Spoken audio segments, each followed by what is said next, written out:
Oh, yes. YouTube, welcome back. Hello, I'm going to do this in one take again. We've got the natural light coming in, got the backdrop, and the setup's looking pretty good, to be honest. Just had my coffee and water. But welcome back. I'm going to be doing this again in one takes if I can. I quite like the one takes because there's no messing about, really. And if I make a mistake, I make a mistake. So, today, we're going to be talking about my pool session. I thought I'd do something a bit different today. I'm always banging on about training. I'm always banging about biomechanics. You know, so many people train but look like they don't train. Why is that? Um, I'm not going to go into really details about that right now, but you know, there's a reason why there are a lot of people that go to the gym and look no different for a year or two to people that do. It's not just about lifting a weight A to B. You know, there's got to be other factors involved. And I'm always doing form clips with clients. It's my big thing. You know, I think I've spent about 25,000 now on biomechanical courses. So when I say biomechanics, I'm speaking a bit stupid term here. Talk about resistance training, you know, how the human body matches up into the machine, learning about the machine, how the joints should be aligned, how you can stimulate muscle better, what you need to be doing here, different approaches. So I've recorded my pool session from last week and I wanted to record it today for you guys. So you can kind of see me training, what I'm doing wrong and what I'm doing right, because there are aspects that I don't always get perfectly, even though I know what I need to be doing. Sometimes it doesn't play into effect. And, you know, I just did an RDL today as well. It was part of my leg day. Wasn't perfect, but it was near enough there. So I'm going to overlay a video of me going through my pool session and evaluating it. So I've got it up on my screen and I'm actually going to screen record on here so you can see some lines as well. So this is my training session. We're starting off with a pullover. Now you'll notice I have at the right here at the top the point to really give me that stretch. You see I'm slowly going up eccentrically, you know, 1,000, 2,000, 3,000. Small micro pause at the top. This is where the lats are most lengthened. Ideally, I want a belt that can lock me in, but I don't, so it's quite hard. I'm keeping my rib cage as tall as I can to shorten that lat. So I'm not trying to speak too big, but trying to get the most out of it. Now look at this last rep. I found this out. I didn't find this out, but I found when I was following a lot of natural bodybuilders, yes, form and technique should be there, 100%. But I was learning from the best and I was watching their videos and learning from them one-to-one as well. And then, you know, my coach might actually kill me for saying this, but they'll say, what got your physique? Was it absolutely perfect training to the point of, you know, joint alignment, all this type of stuff? And they said no. All of them said no. Yes, there has to be an aspect of, you know, things need to be really good, really looking solid. But, you know, some of us naturals can be, to get that last bit, they're things that need to change a little bit. You know, there are going to be terrible techniques and forms, and there are going to be really good and really bad forms. Now, for me, towards the end, I couldn't get that last bit, so I'm just like, fuck it. I'm just going to use my torso as leverage. Look like I'm pushing down to get the last bit. Now, my coach would say absolutely not. I understand that. My coach is obviously an IFBB pro. He's incredible. I learned so much off him. But I also take some other training approaches to... I learn a lot from different natural bodybuilders because I'm a natural as well. Now, when you're assisted, you're going to be a lot stronger. Therefore, there's going to be a lot more risk of injury to your joints. So your joints can't actually hack it. That's why they kind of start to deteriorate quite a bit over the long term. Us naturals may have to find different ways to train to get that extra few reps. You know, we don't have that advantage of anabolics, running through your system, test, recovery and stuff like that. So this is why my approach has changed slightly over the course of the years I've been coaching, because I've been on a lot and, you know, and there are going to be different ways to train and there are going to be, some people will say no. Some people will definitely say no, this is terrible. However, I have found that it's given my physique an extra bit, taking me to the extra ledge. You'll notice that 90% of my form is on point, and you'll notice this throughout most of my other exercises. I'm not just doing that last one on every rep. I'm keeping a solid form, solid technique, and using the eccentric and concentric and pauses in between as well. Now I go into a single arm pull down. Now what we're looking for here is this line of pull to try and match up really with my forearm, which it does, and you can see that I am not bringing my elbow too far back, which then rolls the shoulder this way. So you don't want to be end up like this and then that shoulder falling forward. So more like that. Takes a lot of tension off the lat. This is, for me, I feel really good. You see the stretch. You can see my lat stretching. So this is what where the lats are, you know, and that's where I'm stretching the lats as best as I can. Sometimes I'll go a little bit extra, you know, just to get that extra stretch. Can be cause of high risk of injury because of the shoulder, but I've been able to I've been all right with it. I'm using my feet as support as well, and I'm using this resting arm to really push against to get my extra. Now, if I was just pushing like that, you know, I haven't got anything to help me like get it in. That sounds fucking naughty. But look, now you see the last bit of the reps and see how slow I'm getting. Now you will know you are at the end of the set when your muscles are completely fatigued, when the rep starts to slow down. Watch my reps start to slow down. Look. That is where I know I'm nearly at the bottom, nearly at the end. And you'll see I try, nothing. But I've managed to get half a rep there. You know, that's when my muscles have gone, fucking, we are absolutely done. Fuck this shit. We cannot pull this anymore. And that's what I think is a really good set. Now you notice at the beginning, nice and solid, nice stretch, drive down, keeping that line pretty damn good. Now it's starting to slow down slightly. You'll notice I'm not able to contract or squeeze as far as I was at the beginning. So at the beginning, my elbow was coming a bit more down here. Now it's getting to here because I can't get that last bit. My muscles are like, yep, we're done. We're nearly done. And then as I'm coming down, this is the last bit. You notice that's probably even less. And then the lats are going right. That's it. And then I'm at 100%. Everything's firing. Got nothing left. And that's the single arm pull down. And that's it's one of my favorites, to be honest. But yeah, you want to make sure that you're getting a good line. If I'm too far back, this line starts going like this. The line starts to go like that, which we don't really want. We want to have this kind of diagonal line as well. So we've done the pullover, single arm pull down. See if I can go a little bit quicker. There we go. Then into the lat pull down. Now, always using straps, finding a nice equal kind of balance there. Not one's there and one's there. And I'll lock myself in. Now notice how I really do stretch it. Some people will say don't go too far. I like this stretch. As long as I'm in control and stimulating these muscles. Some people so this is where you'll notice as well, some big bodybuilders who are on steroids or naturals, the way they can maybe ego lift is because they're able to connect and control and stimulate that muscle with that movement and that momentum. And I learned that over time. You couldn't tell a client to swing a little bit because they have no connection, mind to muscle connection. They're not stimulating the muscle.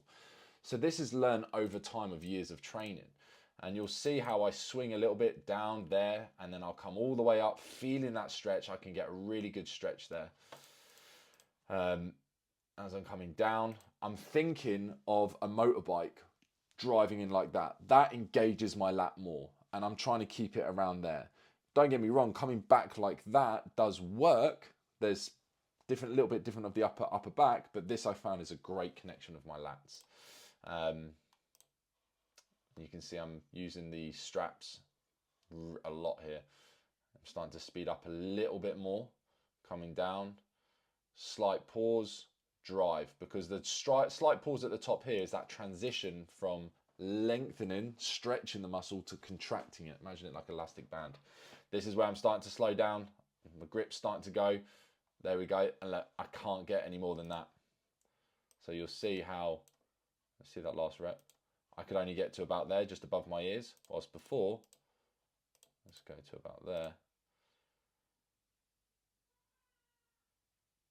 Way below the ears. So you'll notice that your muscles are just all fired up and done. They're like, yeah, we got nothing left. Imagine your muscles like the army. You know, 100% of the army is now dead. 80% of the army, no, 20% of the army is now dead.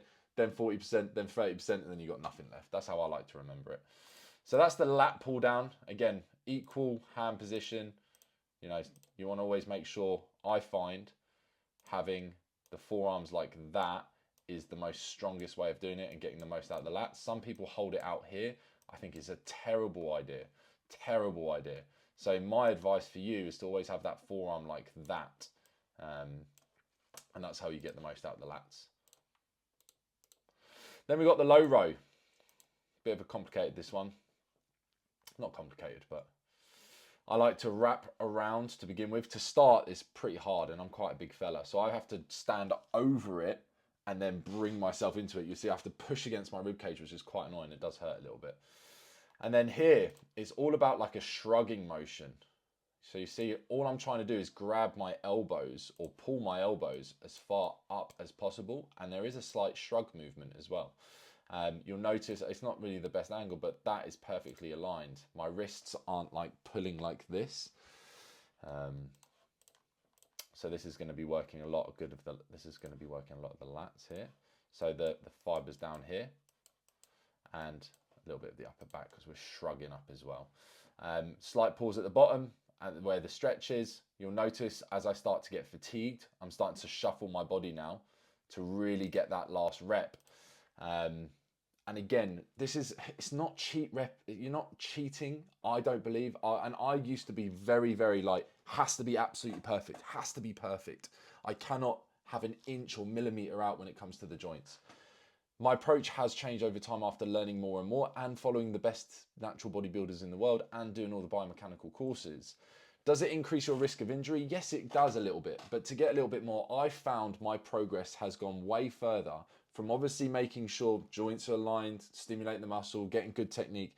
Those last few reps, getting the more effective reps by maybe cheat or ego repping. That's where I feel my physique has gone up a little bit more. So that's the low row. We then got a wide grip row. Again, straight, strapping around. Now you'll notice the angle, watch I'm pulling, using the chest pad. We're looking for upper back here.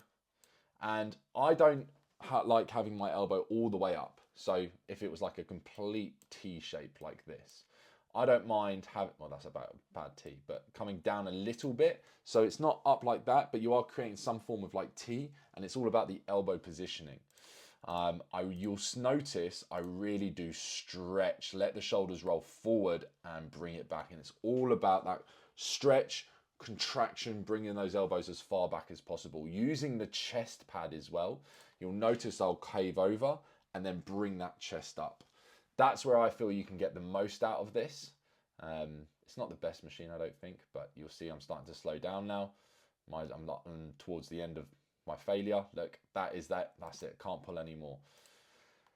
A lot of people will do this and then just finish. There is no effort and intensity. There's no struggle. You need to train to failure. And hopefully I'm showing you how to do this as well. You've got to get to that point where your muscles are so burnt out that it cannot pull or push the machine. There'll be arguments for and against maybe doing it on a free weight machine and not a free weight machine. So be careful if you're like, you wouldn't do this on a squat, you know, otherwise you'd crash out at the bottom and break your leg. But this is a very safe machine to crash out of. So this is an upper back movement. So we've done pull over, single arm pull down, low row, wide grip row. I was supposed to do single arm row before, but someone was using it. Now this one again I could do better here for sure. I'm trying to keep a straight back as much as possible. You'll notice as well, watch my arm and my hands. I actually like to twist my arm and face my palm up. That in itself brings the elbow closer and more tucked to the torso, towards your body, which can create better stimulus for this movement. Again, a slight micro pause at the bottom. At the bottom, I say at the bottom, it's more, let's get into position. When it's fully lengthened, fully straight, and then I like to come in and squeeze there, slowly return, squeeze. A little bit of momentum. You'll notice if it goes too heavy, I'll start doing that, which I think I do on the last rep, but my form is pretty much there. Nice micro pause, drive, that transition from that stretch to contraction. Starting to speak quite technical now. Towards the end, you can see I'm pulling. That's probably as much as I can do. There's no point trying to do a little bit more than that. That's the single arm row. And then we're going to finish off with some cable bicep curls. Cable bicep curls. Now, I love having the angle around here. Anything a little bit higher might cause, and I'll show you. Now, this is where so many clients get it wrong, and this is where I teach. They'll pull up, so this cable goes like that. They'll pull up so far up that the cable goes past the elbow. Once that cable line goes past this point, it then takes all the tension off the bicep. So you'll notice I do not let it go past my elbow line. Watch my elbow and watch the cable. Never goes past it. And you want to keep it like that. My elbows are roughly staying in the same position, roughly around here. We're not swinging up here, then letting it go back like that. We are letting that elbow stay around there. It doesn't have to be completely fixed, completely done. Look, and I'm fully lengthening it. And then you'll notice that I fully straighten. This is what keeps the tension on. Look, my bicep is now fully stretching. And then it comes all the way up. Fully contracted. This is as far as I can go with this angle of the cable, which I love, which is exactly where I want to be. Going all the way up towards the end. And again, a little swinging is fine. Like most of nearly all of those reps were pretty much on point. It's the last one or two.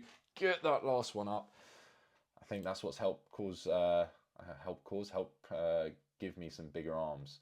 So that's my cable bicep and how I would be doing it. I'm actually finishing off with calves. Now I do a myo rep. And if you're not sure of this, I think his name is Borge. I read his book and I learned about myo sets, which is great for time. I love doing it on calves. So a myo set / myo rep is you doing a set from 8 to 12 reps, fail within that rep range, rest for about 10 to 15 seconds or 3 to 4 deep breaths, and go again for 2 to 6 reps. And we are accumulating effective reps. I'm starting, maybe I might be losing you, but we're collecting effective reps. And what we're trying to do in a gym, in a session, we are collecting effective reps for muscle growth, which is the 5 reps away from failure. Those 5 are the money makers. I'll do another video on that. So you see I've done my 8 to 12, I failed, I take 3 or 4 deep breaths, I then go again with this, see how many reps I can do. If you can do more than 6, then you've probably gone too light. So you have to find that number really. And you'll see a great stretch at the bottom, slowly on the way down, pause. You really want to pause at the bottom there. I haven't got the best ankle mobility. That's me fully contracted pretty much. But you always want to pause at the bottom because that's where they've shown in research that in the stretch position it is the best. And I've rested again. So I think I'll go for another one. I think it's one more. How many do I get on this one? So there's 1, slowly on the way down, pause. 2, I'm starting to get fucked up now. So my reps and my sets are a great way of doing a exercise when you're limited on time. I actually did a phase where I was doing it for all of my exercises pretty much. Yeah, that was me done. I know some bodybuilders, Matt Strong, who I follow and learn a lot of, he does that every session because he's very time restricted and he can get a session done in like 30, 40 minutes. 45 minutes. So great to use my sets, my reps as a time efficient wise of collecting effective reps. I might be losing you, but if you got any questions on this, hit me on the comments. So that's my training pool. You know, I hope I've given you some kind of tips on what I'm looking for. The way I like to train, the way I've learned how to train. You know, my coach may be having a go at me if he watches this, but you know, I've always found that there is no perfect way of training. There are guidelines and there are certain things that we need to be doing, and then it's kind of playing around for what suits you. You know, people may say you shouldn't be doing that. That doesn't count as a rep. I get it. I understand 100%. I felt my physique has blown up a little bit more so than doing that kind of approach than being absolutely perfect and not doing a rep if I can't, you know, get it through. 89% of my reps are pretty on point. Remember, naturals, we may have to train a little bit harder, a little bit different, you know.